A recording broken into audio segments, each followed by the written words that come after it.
Hello, everyone. Welcome to Chicago Reacts. Today, we're going to be reacting to Wellington Strikes Salamanca, 1812 by Epic History. That's right, we're talking about the Iron Duke, Wellington. Wellington, Wellington, Wellington! He fights sitting on his ass! Let's see how he does it.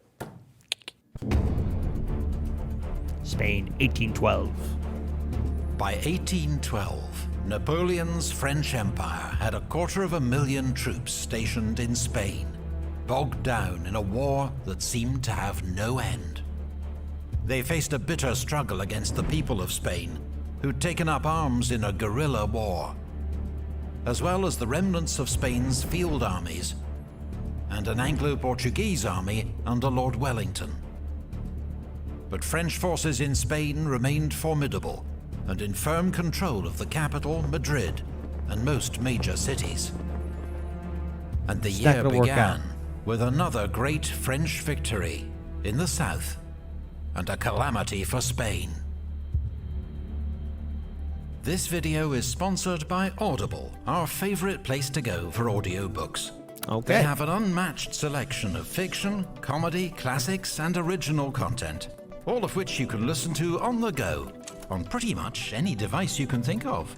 Of course, we spend most of our time in the history section, and one title we would definitely recommend is Sapiens, the acclaimed history of our species by Yuval Noah Harari.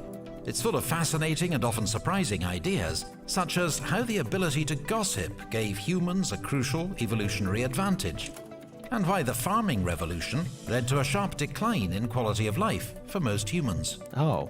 And because it's Audible, you can brush up on evolutionary history while cooking, commuting, or doing nothing very much at all. Go to audible.com/epichistorytv or text Epic History TV to 500 500 and start listening with an exclusive 30-day free trial, one free audiobook of your choice, and 2 Audible originals from an ever-changing list. Thanks to Audible for sponsoring this video.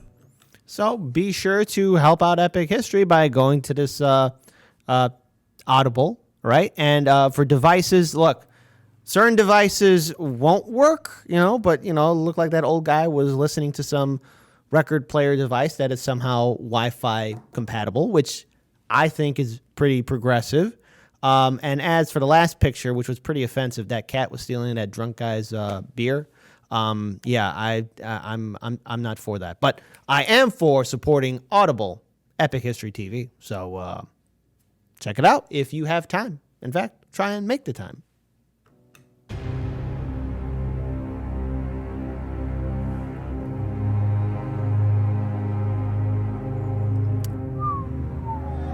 Spain and Portugal would become a graveyard, not just for young French conscripts, but for the reputation of some of France's most famous generals. General Junot, Marshal Soult, and Marshal Jourdan had all tasted defeat.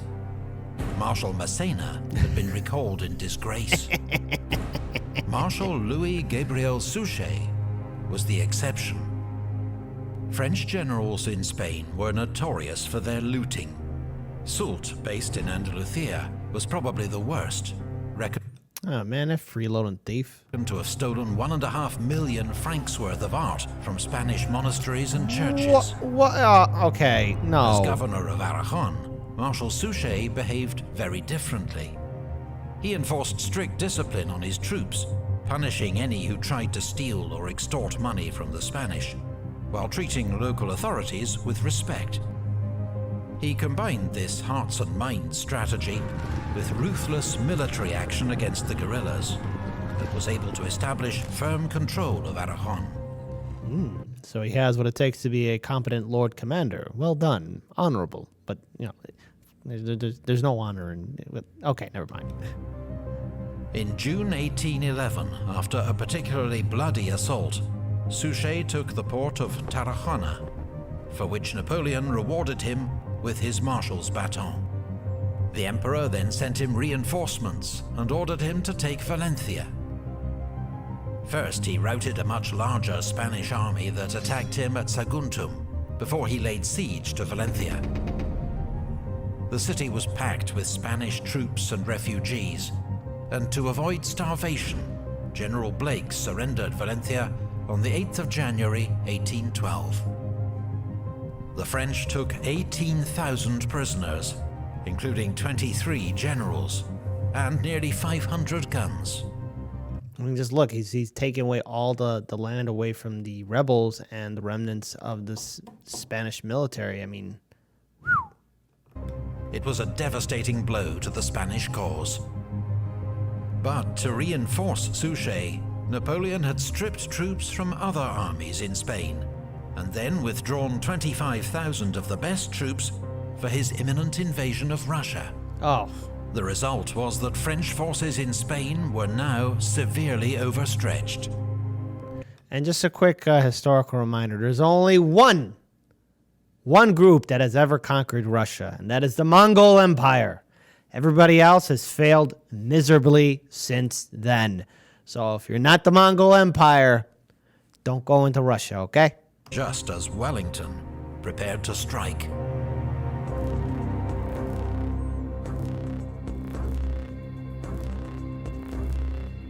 We have in the service the scum of the earth as common soldiers enlisted for drink. Wellington. There's a line in the movie Waterloo.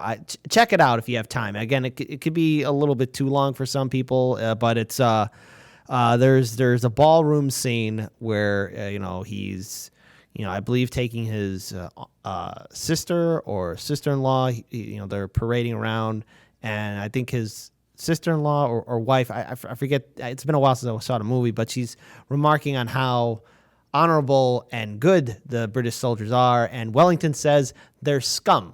All of them are scum. They're alcoholics and thieves. And gee, Wellington, way to have respect for your troops, buddy, huh? That's why you fight sitting on your ass all the time. Spanish guerrillas kept Wellington well informed of French movements, and learning that the forces facing him in western Spain had been much weakened, he decided to go on the offensive, to strike a blow before the French could concentrate against him.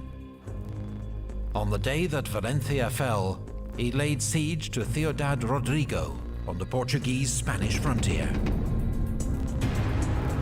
Eager to take the city before Marshal Marmont could march to its relief, he ordered an assault after just 10 days. It succeeded, though Major General Crawford of the Light Division was among 300 killed. Oh. Wellington then marched south to besiege the much more strongly defended city of Badajoz.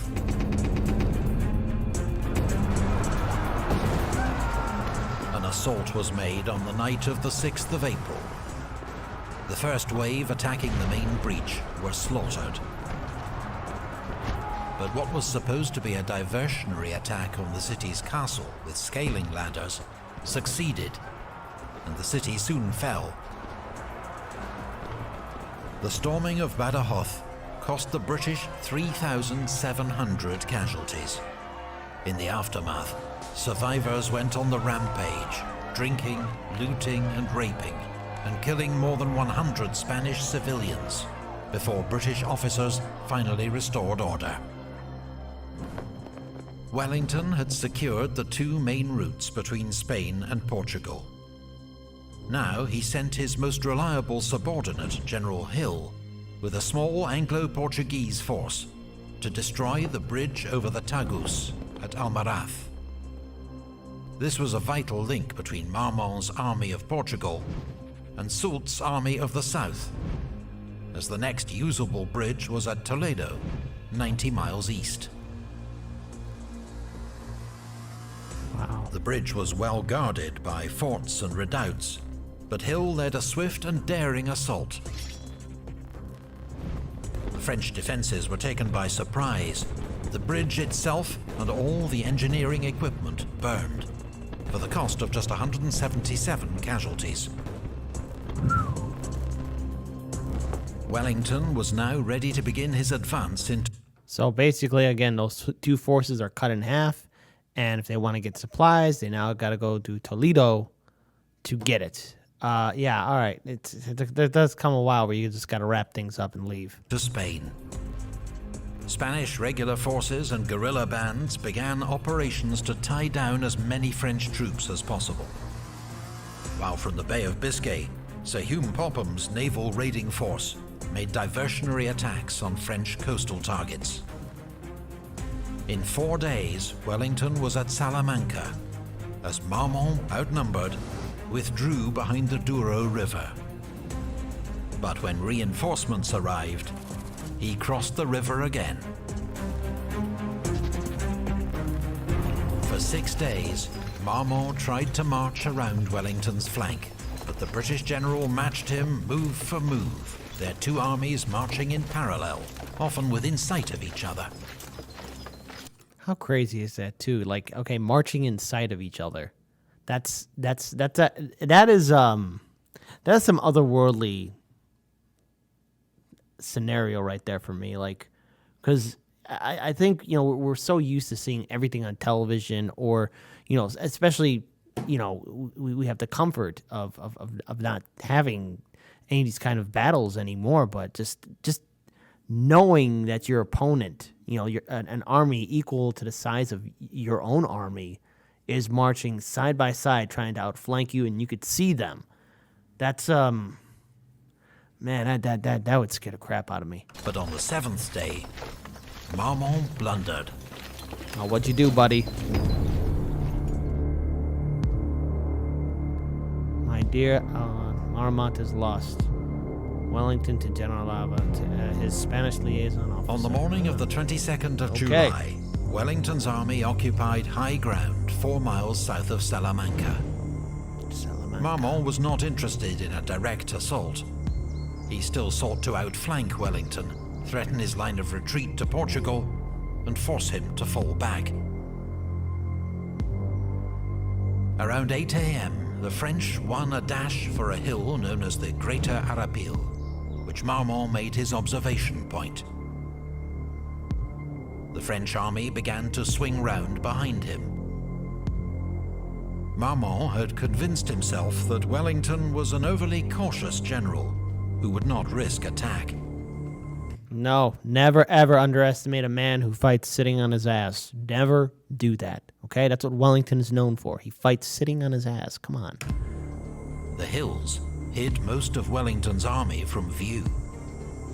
And when Marmont saw dust clouds to the west, he assumed it was Wellington's baggage train leaving Salamanca, beginning their retreat.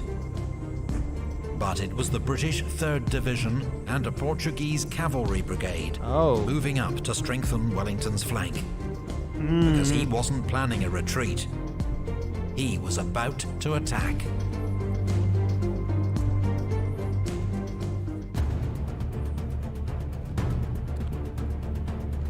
There they are, let me say that correctly. There they are, my lads. Just let them feel the temper of your bayonets.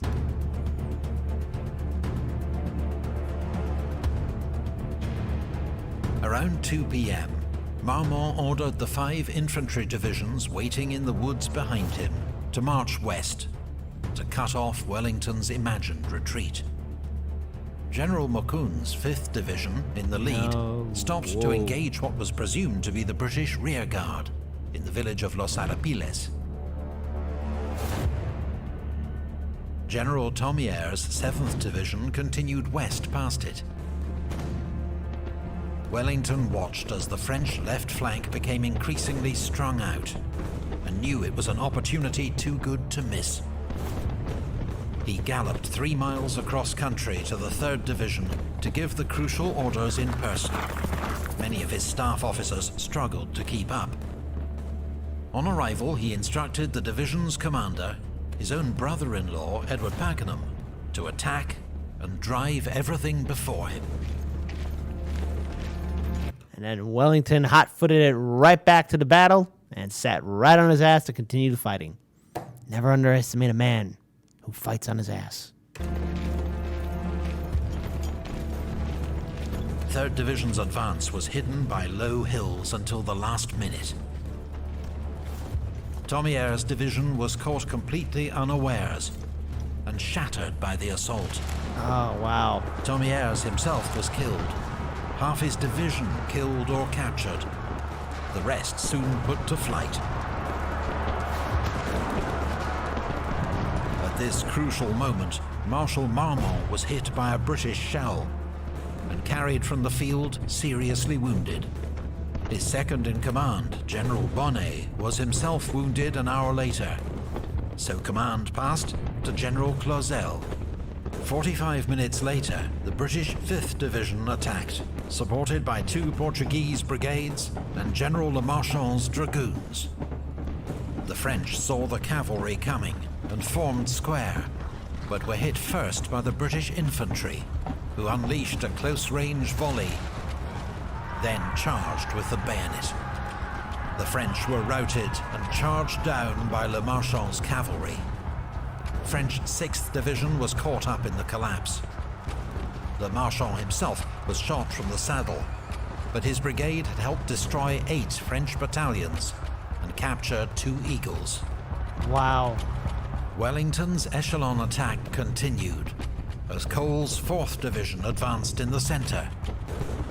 But Pack's Portuguese brigade And just look at that, like like how everything just fell apart, just like that. And the thing is, like, you know, in the earlier video, I was reacting to how like messages like that were sent from Napoleon to his generals would take weeks, and the situation would change on the ground. And obviously, what's happening in Spain is that the warfare, especially dealing with the Portuguese army, the British army, the regular Spanish military, as well as the Spanish guerrilla fighters. I mean, every situation is changing, and already you're seeing that this entire battlefield is going in favor to this coalition between Portugal, Britain, and Spain against the French Empire. And wow, what a devastating defeat. And I just can only imagine what it was like to witness it firsthand, the absolute terror and fear. I mean, there's a lot of people, I think it was even brought up in the earlier React videos about, you know, how would you handle this, or if you were in that kind of battlefield. And the thing is, I'm not going to put on any bravado. I would not have any courage to do any of that. That is frightening, and it would scare the crap out of me. That is, it's unimaginable. I can't even really imagine what it must have really been like to even be in the front lines like that. That's balls of courage, balls of steel. Was thrown back from the Greater Arapil, and the whole division was soon falling back in disorder. Despite the devastation of his army's left flank, General Clausel decided to launch an attack on the Lesser Arapil, the hinge of Wellington's position. If it could be taken, he might still snatch victory from the jaws of defeat. But the French advance was met by fresh troops of Clinton's 6th Division, who poured volleys of musket fire into the French columns. They began to fall back. The French army had lost the will to fight on, Retreat. its soldiers streaming away into the woods behind them. General Ferré's 3rd Division mounted a brave rearguard action to buy the rest of the army time to escape, but it faced a hopeless task. It was soon outflanked by the British 5th Division, and Ferré himself was killed. Only General Foy's 1st Division escaped in good order. With darkness falling and his army exhausted, Wellington called off the pursuit. And notice Wellington's right there up on the hill, sitting on his ass, because that's how he fights. Quoting Napoleon from Waterloo. This man Wellington, he fights sitting on his ass. And that's why we all love him, even though he thinks his soldiers are scum.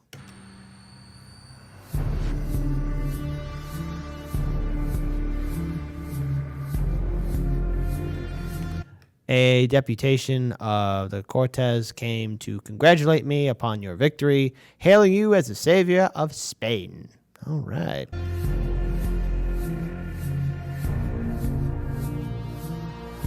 Wellington had smashed Marmont's army, taking 7,000 prisoners and killing or wounding 6,000 more, a French casualty rate of 25%. and more than double Wellington's own losses. All right, so for those of you who cannot see the numbers, French prisoners, 7,000 souls. French dead and wounded, 6,000 souls. Total, 13,000. Anglo-Allied total, 5,173 souls.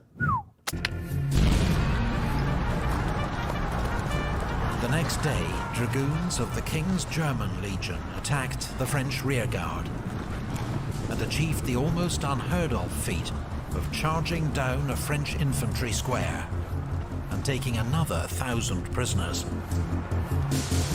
Whoa. Wellington now decided to march on Madrid, forcing King Joseph to abandon the capital and retreat to Valencia to join up with Marshal Suchet. On the 12th of August, Wellington liberated the city to scenes of wild celebration. The capital has been taken back. Soult, now at risk of being cut off in Andalusia, abandoned the siege of Cadiz, which had dragged on for 2.5 years, and marched east to join Joseph and Suchet. The following month, Wellington marched north, pushing the French back from Valladolid and besieging the castle of Burgos. But his army lacked heavy guns, and the French garrison fought bravely. As powerful French armies gathered to the north and south, Wellington himself was now in danger of being trapped. Yep. He had no choice but to withdraw. Wellington's retreat turned into a desperate forced march through autumn rain. The supply system collapsed, and many starving soldiers looted what food they could find from Spanish villages. Madrid was abandoned and reoccupied by the French on the 1st of November. Wellington was back where he'd started 5 months before. But despite the 2 steps forward, 2 steps back. campaign's dismal conclusion, his strike into Spain had led to the liberation of huge swathes of the country and left the French more overstretched than ever. Reinforced and resupplied, Wellington would be back the next year to deliver the final blow to Joseph's Spanish kingdom. 1812 had seen the tide of war turn, and not just in Spain, because 2,000 miles to the east, in Russia, catastrophe had engulfed the Grande Armée. Okay, and again, for all the young people and all the old people, everyone around the world, if you're not the Mongol army, don't go into Russia. Just don't do it. Look, they were the only ones that did it. The Mongol Empire, Genghis Khan and all his fantastic friends. If you're not Genghis Khan and his fantastic friends, you're not going to make it in Russia, okay? So everyone else that tried, the Russians remember last time the Mongols, somebody went in there tried to conquer that land, and they beat the crap out of them. So if you're not part of the Mongol army or not associated with Genghis Khan and his fantastic friends, gotta bounce out. You gotta go. And no one else has ever succeeded, all right? It's a fact. No debate, no conversation. And if you know Genghis Khan and his fantastic friends, type it in the comment section below. Ugh, looks all miserable. Well, we have learned a lot about Napoleon's devastating campaign in not only in Hispania, but we all got little snippets of what's happening in Russia as well. Again, the sheer brutality that took place in Spain, it's unthinkable. I never knew the true extent of the amount of war crimes that took place, as well as obviously these horrific battles that were placed that we saw firsthand. And it's just wow, the horror of war. And Wellington seems to be in good order, putting things in check. So yeah, he's a man who fights sitting on his ass, but he's a man who gets things done. And if you want to know the line what I'm talking about, check out the movie Waterloo. Napoleon says it to his commanders. That's why I quote it, because, it's such an obscure movie. Everyone's going to be like, yeah, dude, we don't have time to watch an obscure movie. Check it out when you have a chance. It's really well done. And the Army is not CGI. Those are actual real people in military uniforms. So check out Waterloo. Bye-bye.